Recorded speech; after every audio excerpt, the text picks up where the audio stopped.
प्रलयकारी मूर्ति राज comics भाग संख्या 37। ये कवर पृष्ठ है दोस्तों इसका। तो शुरू करते हैं। किसी नगर में एक धर्मात्तर प्रतापी राजा राज करता था, जिसका नाम था धर्मप्रिय। उसके राज्य में हर कोई सुख शांति अमन चैन प्रजा सुख थी।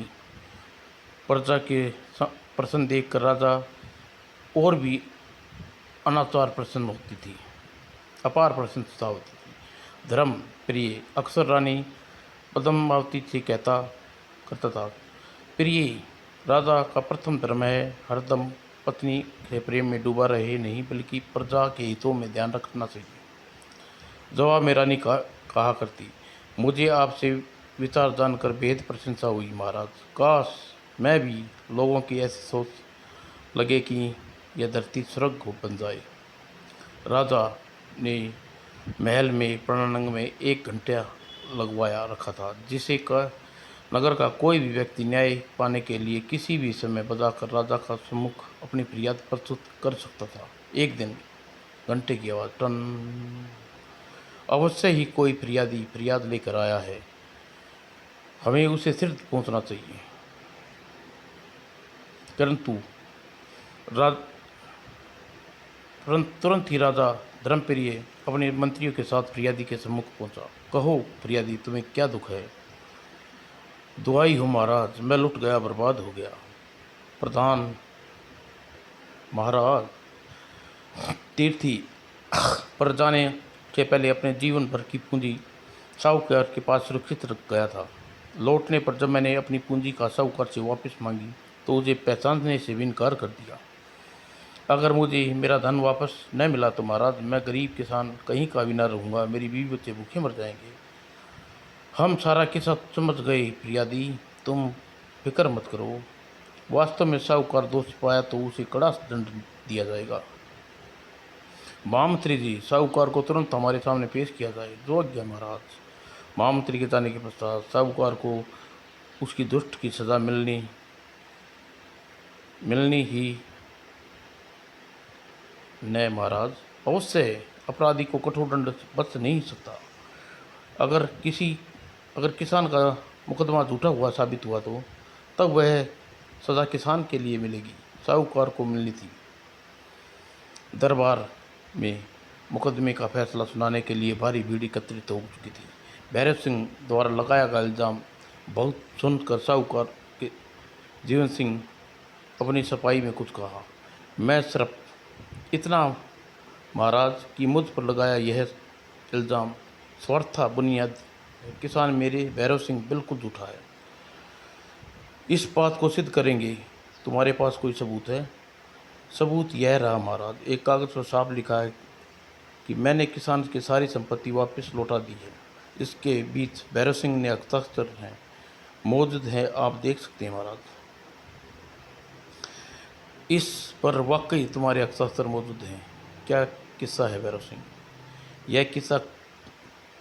यह सब चाल है साहूकार की महाराज। यह हस्ताक्षर मुझे गुंडों की मदद से करवाए गए हैं।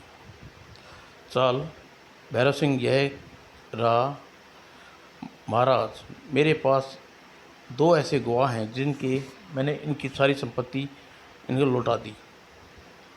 उन्हें हमारे सामने पेश करो।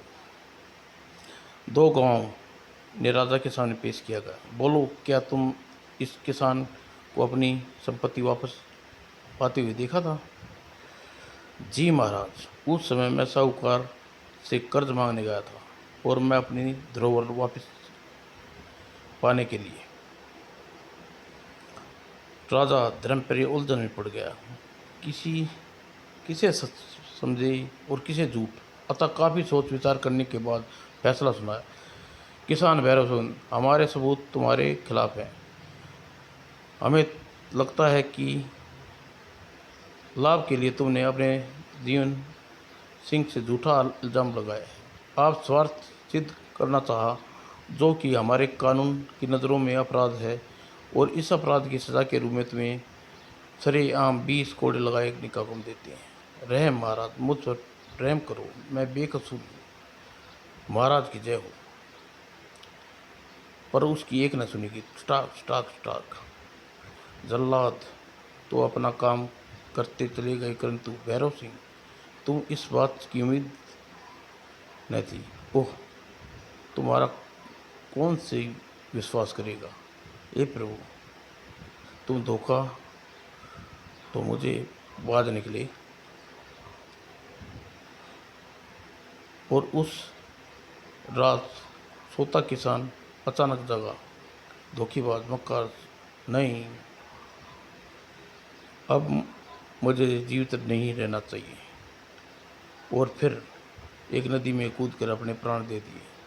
अगले दिन यह दरवाज़ा खुला है। हे भगवान, मुन्ने के पापा कहाँ चले गए। ओह, बाहर कोई पुकार रहा है, दरवाज़ा खोलो। और दरवाज़ा खोलते हैं पर तुम्हारे पति ने नदी में डूबकर जान दे दी बहन। ओ नहीं, हमें बहुत अफसोस है पिताजी। और सहसा उससे पगलाई सी चीख निकल गई। हाँ, अब तुम्हारे कलेजों पर ठंडक पड़ गई होगी जालिमों, मगर मैं जानती हूँ मेरा पति बेकसूर था। राजा के इंसाफ की लाठी आज टूट पड़ी और इंसाफ को सरेआम खून हो गया। हा हा हा हा हा हा। राजा अब गद्दी पर बैठने का कोई अधिकार नहीं। हा हा, इंसाफ का खून होगा। हा हा। माँ, ठीक उसी क्षण महामंत्री वहाँ से गुजर रहे थे। यह सब क्या हो रहा है। भैरव सिंह नदी में डूबकर आत्महत्या कर ली महामंत्री जी। ओह, शायद उसकी बीवी पागल हो गई है।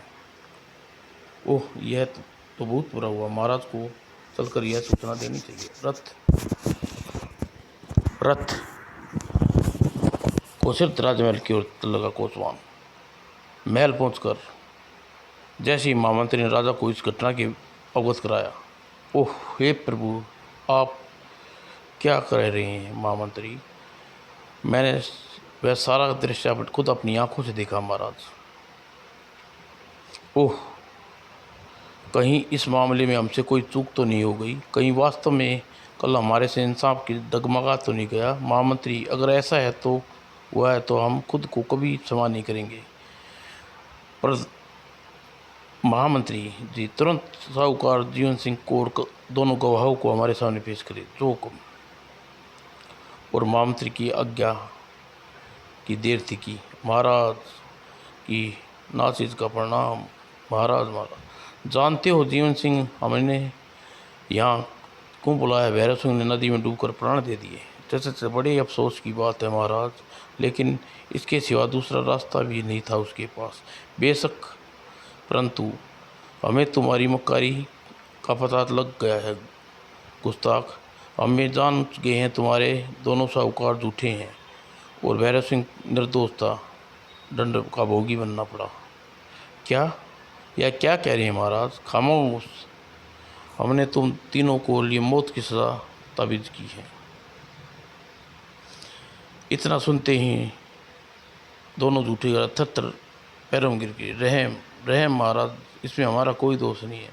हमें रुपयों का लालच दिया गया था और आखिर सच तुम लोगों की जुबान पर आ ही गया। नीच साहूकार, अब तुम अपना अपराध स्वीकार करो। ओ महाराज, ओह महाराज, मैंने अगले ही पल गुस्से में थर काँपते हुए राजा कर्णप्रिय का उद्देश दिया। तुम्हारे कारण आज पहली बार इंसाफ करते हुए हम भैरव सिंह के बेइंसाफी का जहर उगला है बैठे। तुम्हारे लिए मौत जैसी सज़ा भी कम है। जीवन सिंह, मुझे माफ़ कर दीजिए महाराज, मुझे माफ़ कर दीजिए महाराज, मुझसे भूल हो गई। महामंत्री, ले जाओ इन तीनों को उस जगह हाथी के पैर से कुचलवा डालो जहाँ निर्दोष भैरव सिंह जाने कितनी बार अपमान भरे जहर का घूंट पीते पड़े थे। ओह नहीं। उसके बाद जाओ भैरव सिंह की पत्नी और बच्चों को ढूंढ कर हमारे सामने यहाँ प्रस्तुत करो। जो आज्ञा महाराज। और जीवन सिंह तथा उसके साथियों के अंजाम देखने के लिए हजारों की तादाद में स्त्री, पुरुष, बूढ़े इत्यादि एकत्रित हो गए। बेचारे भैरव सिंह के घर उजड़ गया। ऐसा जालिम साहूकार को चैन चुनकर मृत्यु की घाट उतार देना चाहिए। हमें पापी हैं, इसलिए हमें सजा उपयुक्त है। और निश्चित समय पर तीनों को हाथियों के पैर में कुचल दिया गया।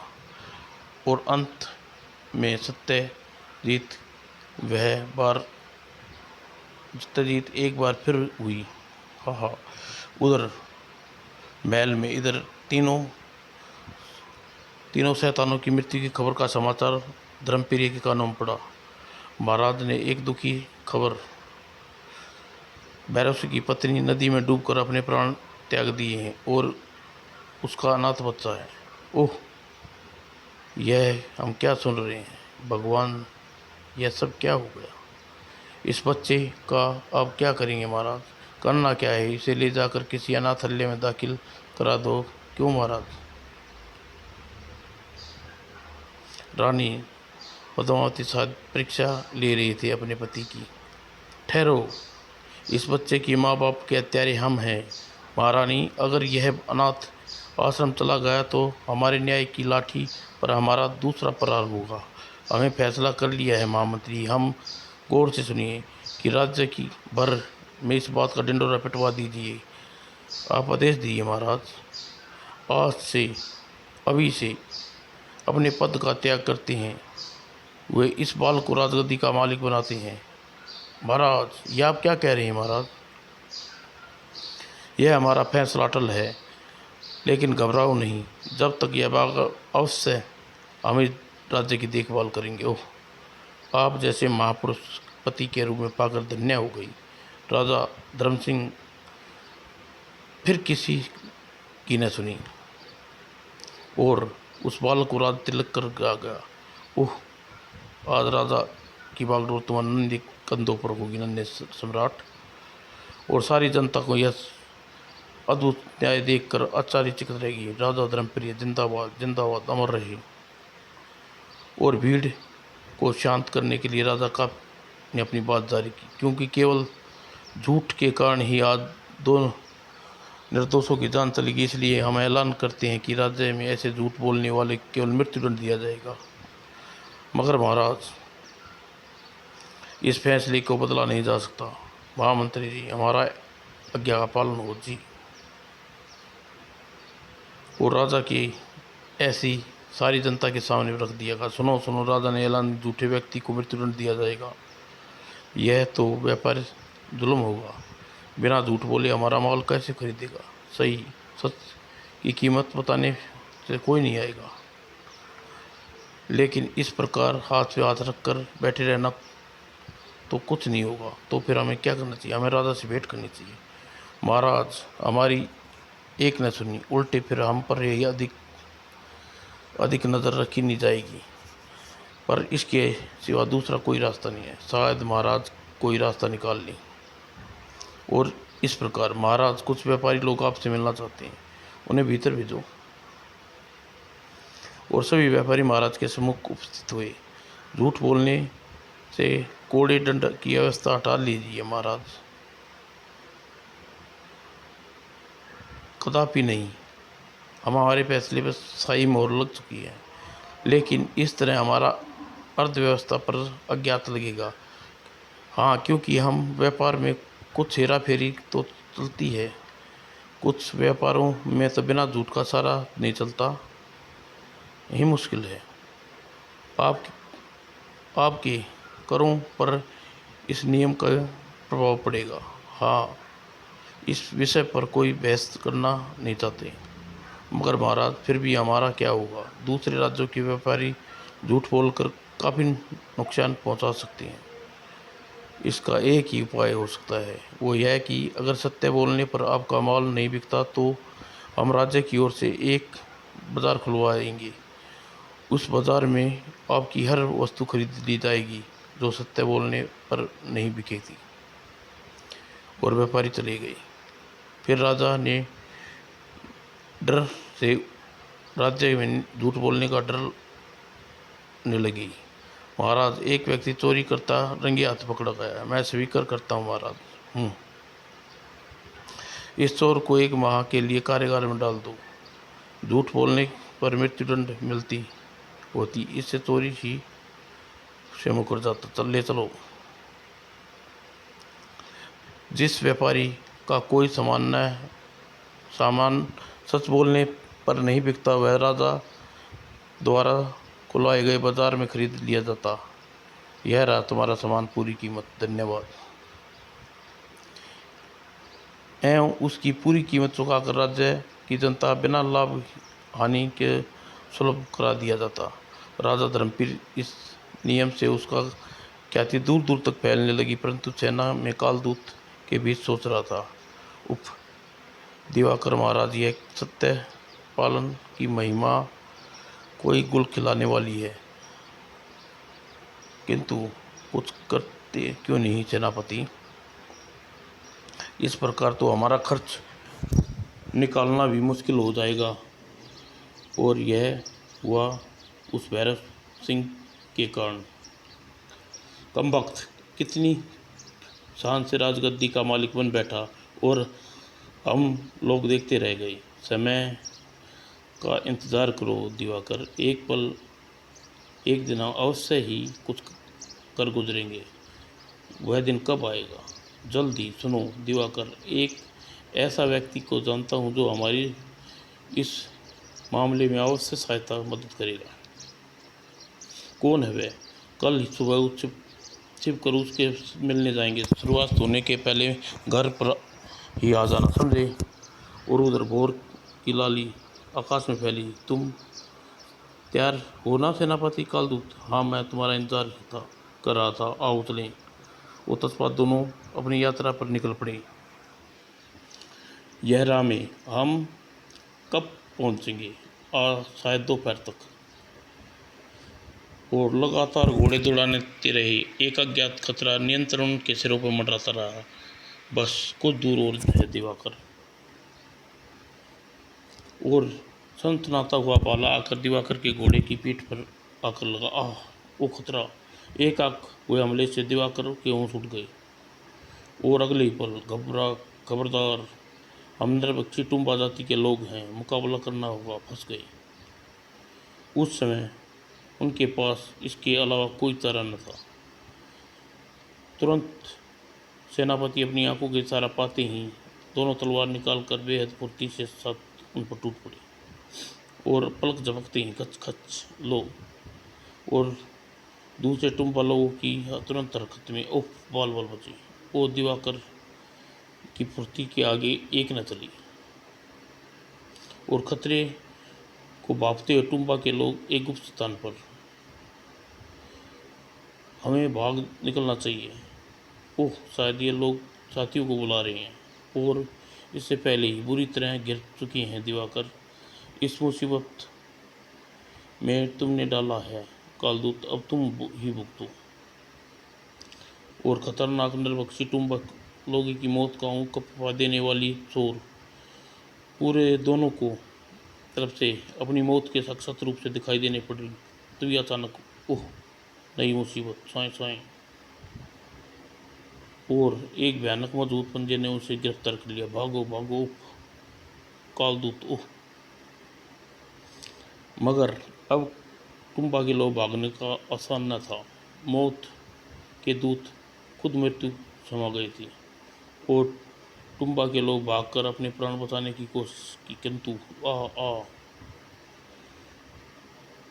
राक्षस के हमले से टुम्बा मारे गए और बच गए। किसी प्रकार अपनी जान बचाकर वहां से भाग गए। हा, मृत्यु निश्चित देखकर दिवाकर इस राक्षस राज से कुछ देर भी बाद अपना भोजन बनाना डालेगा। लेकिन घबराओ नहीं कालदूत, मेरा नाम कालची है। तुम्हें कोई नुकसान नहीं पहुंचाऊंगा, नहीं, उद्देश्य नहीं है, लेकिन इस खतरे से बचाकर अपने स्वामी के पास ले जाने के लिए आया हूँ। क्या? कौन हो तुम्हारा स्वामी? महाराज तांत्रिक सम्राट कल्याण कपाली। अरे वाह! तो वास्तव में हमें तुम्हारे डरने की कोई आवश्यकता नहीं है। कपाली दिवाकर इस तांत्रिक की भेंट करने के ही जा रहे थे। क्या सच? फिर हम भय से मुक्त हो जाना चाहिए। अब खतरा टल चुका है। तुम्हें अपने स्वामी के पास ले चलता हूँ अवश्य कपाली। और कपाली हवाई रास्ते से उन्हें अपने स्वामी के पास ले चला। ओह, हमारी यात्रा कितनी सुखद हो गई। और कुछ देर पश्चात कपाली को लेकर एक गुफा के पास पहुंचा और धरती पर उतरा। और पश्चात बोला, लो, हमारी मंजिल आ गई है। मेरे स्वामी इसी गुफा में वास करते हैं, तुम उसमें जाकर मिल जाएंगे। ओह, मैं जानता हूँ कब। इतना कहते ही कचाली वहाँ से अदृश्य हो गया। आओ मित्र भीतर चले चलो, बड़ी डरावनी गुफा है। डर कैसा, वेदा को उठ गया हो। और फिर गुफा में समाप्त हुई। चले आओ सेनापति कालदूत, हमें तुम्हारा इंतजार था। ओह महाकापाली को प्रणाम स्वीकार करें। अगर तुम राजा आज तुम्हारा सेवक हमें बचाने न पहुंचता तो हम क्या होता। हमारे आगमन की खबर तुम्हें कैसे मिली कपाली। अपने मित्रों का व भक्तों को पुकार हम भले ही भांति प्रकार से सुन सकते हैं सेनापति कालदूत, और तुम तो हमारे खास मित्र हो, भला एक दिन कैसे भूल सकते हैं जब तुम अपनी जान पर खेल कर वह तपस्या में लीन हमारी जान बचाई थी। अगर तुम संयोग से उस समय यहाँ ना पहुँच होते तो जहरीला सांप हमें डस चुका होता, जिसने हमारे महल में हमें याद किया।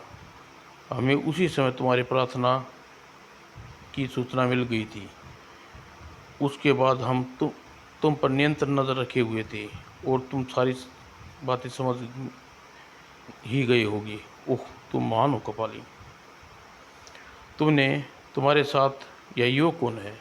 यह मेरा खास मित्र दिवाकर। ओह अच्छा, अब जल्दी से तुम मुझे मिलने का कारण बता दो कपाली।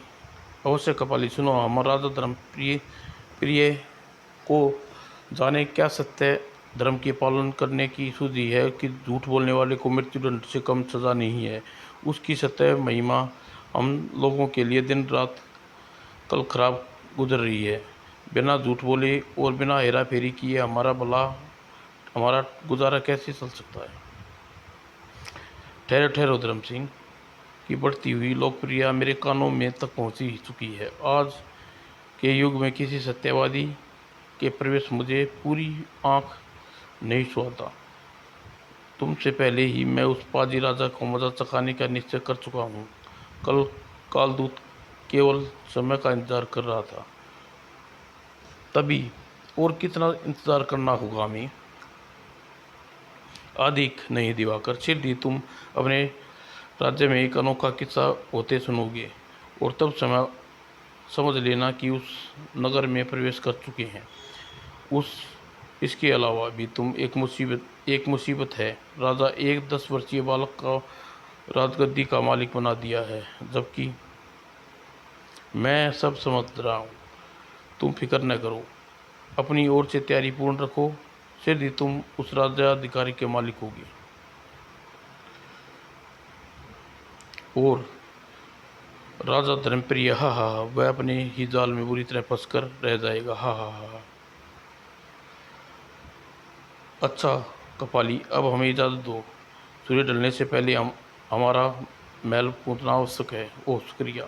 ओह बेफिक्र होकर जाओ, कालदूत बाहर खड़ा है। हमारी सेवक कालचित तुम्हें वक्त से पहले ही राजमहल पहुंचा देगा। आज्ञा लेकर दोनों वहां से चल पड़े। जबकि कपाली दिन रात सिर्फ यज्ञ की आहुति डाले कार्य करता था, वह एक दिन जब शनिदेव देवता प्रकट हुए, उसकी दिन रात की तपस्या एक दिन आखिरकार रंग लाई। मैं तुम्हारी तपस्या से प्रसन्न हूँ कपाली। बोलो क्या याद किया? अगर आप वास्तव में प्रसन्न हैं तो देव मुझे एक वर दो। कहो वत्स। इस मूर्ति को इतनी अभिसृत कर दो कि देव अगर यह स्वयं भगवान विष्णु के घर पर आए तो यह कभी निधन हो जाए।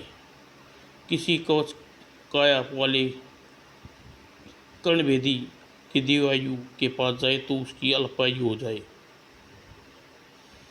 उसकी कीर्ति समाप्त हो जाए। वर देने के बाद शनिदेव गायब हो गए। तथास्तु। और वर अभिश्राप्त मूर्ति को प्रदान करने के पश्चात, हा हा हा, अब राजा धर्मप्रिय तुम्हारे बुरे दिन शुरू हो गए। मैं आ रहा हूँ धर्म सिंह सत्यवादी। उधर राजा धर्मप्रिय अपने सत्य नियम के कारण जनता की और अधिक लोकप्रिय हो गए थे। जनता उसे भगवान का रूप समझने लगी थी। महाराज खुद बेहद प्रसन्न थे।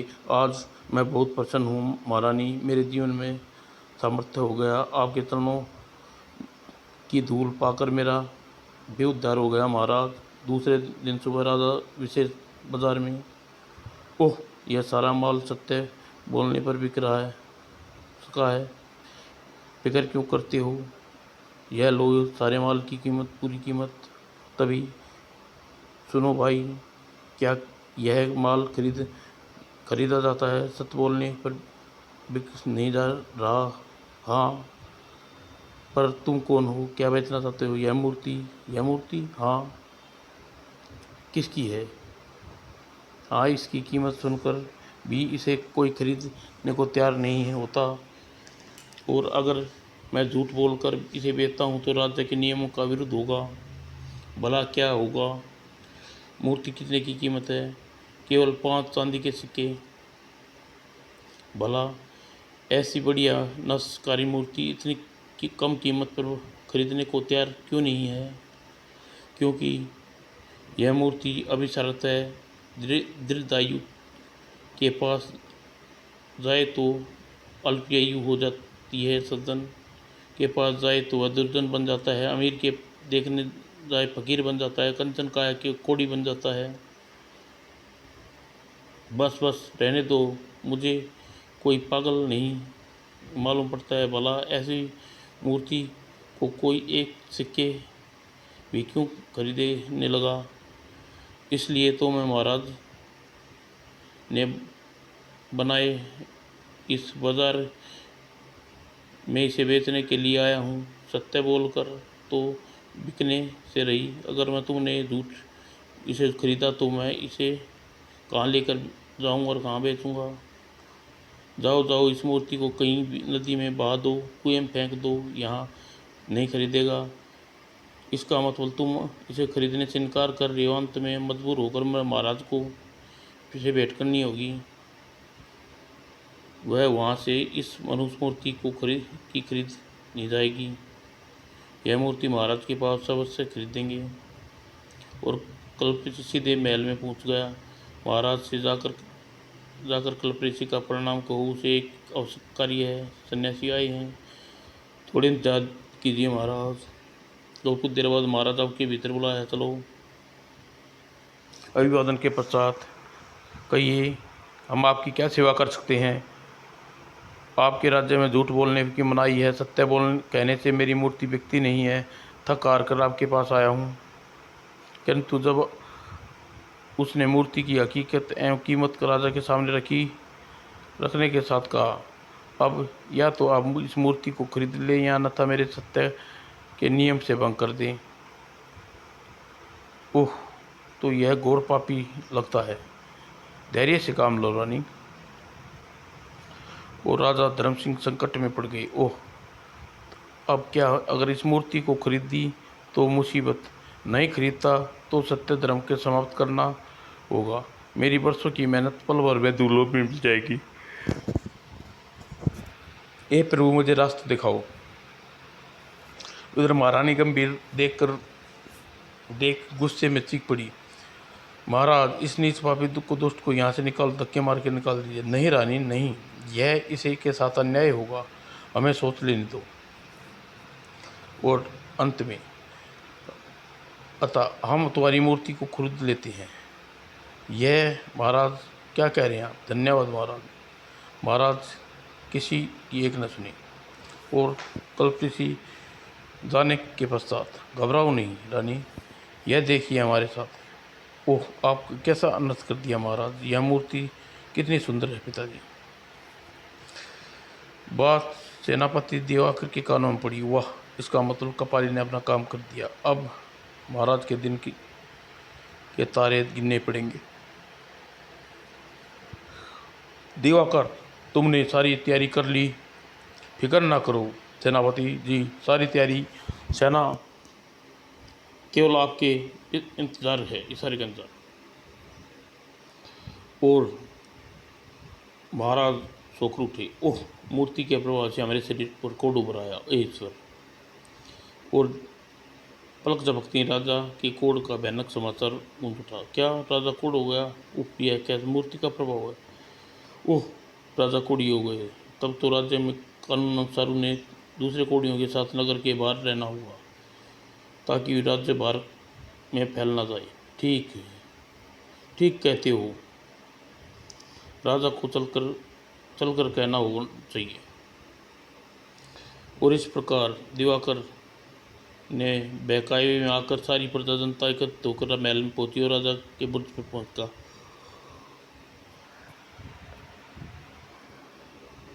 अगर आप लोग की यही इच्छा है कहीं जाने की, तो अब मैं स्वयं तैयार हूँ।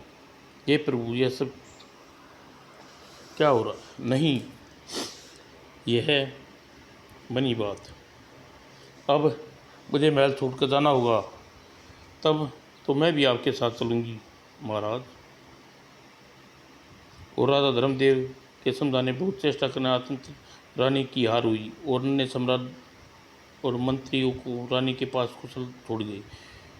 मंत्री, चाचा, माँ, पिताजी कहाँ जा रहे हैं? अपने सत्य धर्म का पालन करने बेटे। और कुछ ही दिनों में बीते होंगे। सत्य अचानक अपनी सारी प्रजा के साथ मिलकर राज्य पर हमला कर दिया। ओह, पूरे महल पर कब्जा कर लो। कोई मुकाबला करने चेष्टा तुरंत उसे मौत की घाट उतार दो। चलो, यह चाहता था। और जब महल के भीतर एक कक्ष में, महामंत्री जी, गजब हो गया, सेनापति ने बगावत कर दी। हमारे कई सैनिक मार चुके हैं। अब हम क्या होगा? क्या यह बहुत बुरा हुआ? महाराज भी यहाँ पर नहीं है। हमें मुकाबला के लिए आगे इससे पहले महामंत्री की अपनी बात पूरी कर पाते। अब तुम कुछ नहीं कर सकते महामंत्री। इस पर हमारा कब्जा हो चुका है। ओह, हम राजा हैं। इधर महाराज रानी अनजान राह पर आगे बढ़ते जा रहे थे। उनके राज्य की सीमा में जाने कितने पीछे छूट चुकी थी। तभी अचानक चारों ओर दिव्य प्रकाश फैल गया। 5 सुंदरियों को लजा देने वाली देवियाँ वहाँ प्रकट हुई। कौन हो तुम सब देवियाँ? मैं कीर्ति हूँ। आपके ऊपर शनिदेव की छाया है।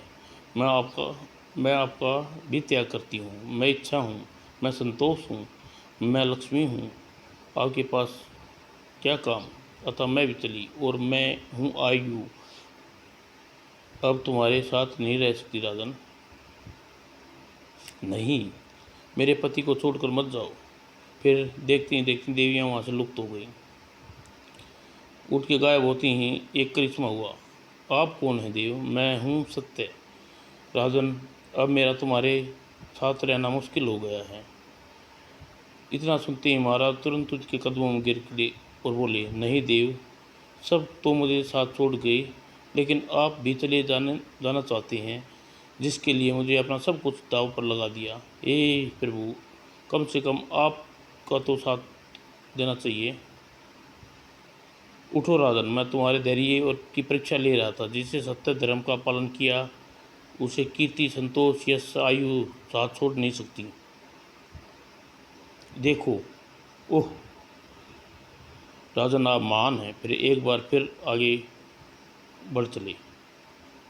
और चलते चलते महाराज ने देखा कुछ युवक इधर आ रहे हैं। और पास आने पर, आप कौन हैं? इस बियाबान जंगल में क्यों भटक रहे हैं? उन्हें रानी ने अपना परिचय और राजा ने परिचय दिया। सुनते ही युवक एकाएक राजा धर्मसेन के चरणों में गिर पड़ा और विनिश्चित परिस्थितियों को देखकर राजा रानी दोनों हैरान हो गए।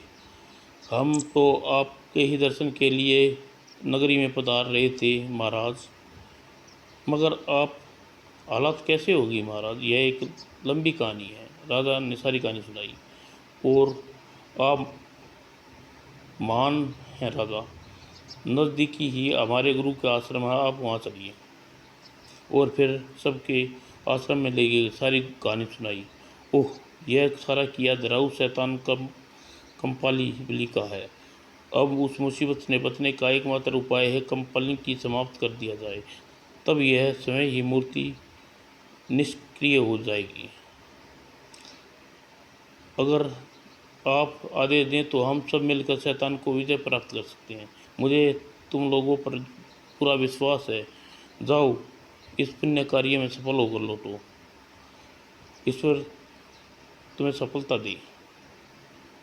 गुरु जी का आशीर्वाद प्राप्त कर सातों युवक कपाली की गुफा की ओर बढ़ चले। रास्ते में संपूर्ण जानकारी खुद गुरु जी ने दी थी और गुफा में प्रवेश करते देखो अचानक आक्रमण कर देना होगा, हम तैयार हैं। और लेकिन गुफा के द्वार पहुंचने सामना कालची से हुआ। खबरदार, इधर आपने तुम्हारा मृत्यु को पुकारा है। मृत्यु किसकी आई है यह तो समय बताएगा। और एक साथ कचाल टूट पड़ी। आह आह, अब नहीं बचेगा, आह। और फिर उसका गला काट दिया कचाक। उसे मौत की घाट उतारने के बाद एक साथ ही गुफा में प्रवेश हो गए और भीतर उनका सामना कल्पपाली से हुआ। कौन हो तुम? यहाँ कैसे पहुँचे कचाली? कचाली, कालची, तुम्हारे हाथों मारा गया। दुष्ट, तेरे पापों का घड़ा भर चुका है, मरने के लिए तैयार हो जा। यह सुनते ही कचाली भयंकर आह किया। आह, शेर की माद में घुसकर गीदड़ धमकी दे रहे हैं। तुरंत ही, बहुत अफसोस है, मुझे यह गुफा से बाहर भी नहीं निकलने सकती। हाँ, यहाँ तुम्हारे लिए मृत्यु आई है तू। और कहने के साथ ही महाकंपाली ने तुरंत ही मन कोई को मंत्र पड़ा और परिणाम स्वरूप जहरीली बिच्छुओं का आसन, तुम बच नहीं सकते। ओह दुष्ट, तांत्रिक शक्तियों से प्रयोग कर रहा है। इस मुसीबत से निपटने का एक ही रास्ता है और वो है गुरुदेव। जय गुरुदेव, जय गुरुदेव। और अपना वार खाली जाते देख कंपाली क्रोध और पागल हो उठा। जय शनिदेव। उफ। और मंत्र पढ़ते ही जहरीले बिच्छू अंधकारों की वर्षा होने लगी। यह देखते ही फुर्ती से मंत्र पड़ा, जय गुरुदेव। और परिणाम स्वरूप कंपाली के वार उल्टा और त्रिशूल वापस कंपाली की ओर मुड़ गया। और अगले ही पल अन्य कोई मंत्र पड़े डाले। आह। और उसकी मृत्यु के पश्चात ही दुष्ट ने इसकी करनी का फल मिल गया। आओ चलो वापस चलो आश्रम। और जैसे वे गुफा से बाहर निकले और गुफा में करण धमाके से खील खील हो उठी और वे सभी शिष्याश्रम की ओर बढ़ गए। और सातों युवकों के लौटने थे। गुरुजी ने यज्ञ के बाद अभिश्रित मूर्ति को जमीन में दफना दिया और ऐसा करते ही राजा का कोढ़ उतर गया। ओह, आप स्वस्थ हो गए महाराज। यह तो ईश्वर की कृपा है रानी। जब हमें वापस राजमहल लौटना चाहिए। और वापस लौटने पर राजा सेनापति के विद्रोह का पता चला और सारी जनता राजा के साथ थी। सब ने मिलकर पुनः दुश्मनों पर हमला किया और उधर सेनापति महाराज के सामने देखते हैं कांपने का। महाराज आप, आहा, तेरी मौत नीच पापी कुत्ते। बता तूने हमारे नन्हे सम्राट और महामंत्री का क्या किया। उसका पता पूछने के पता राजा ने तुरंत गर्दन धड़ से अलग कर दी और सेनापति नन्हे सम्राट को महामंत्री और तहखाने की कैद से निकाल लिया। वहाँ से छुड़वाने के लिए महामंत्री पूर्ण स्वस्थ देखकर महामंत्री की आंखें में प्रशंसा का वेग छलकाई। मेरे नन्हे सम्राट। ओह पिताजी। आह महाराज, ऐसा लगता है जैसे मानो समय कुछ देर के लिए रुक गया था। और इस बार राजा ने चारों ओर अमन चैन छा गया। राजा धर्मप्रिय की जिंदाबाद। समाप्त दोस्तों, कैसी लगी?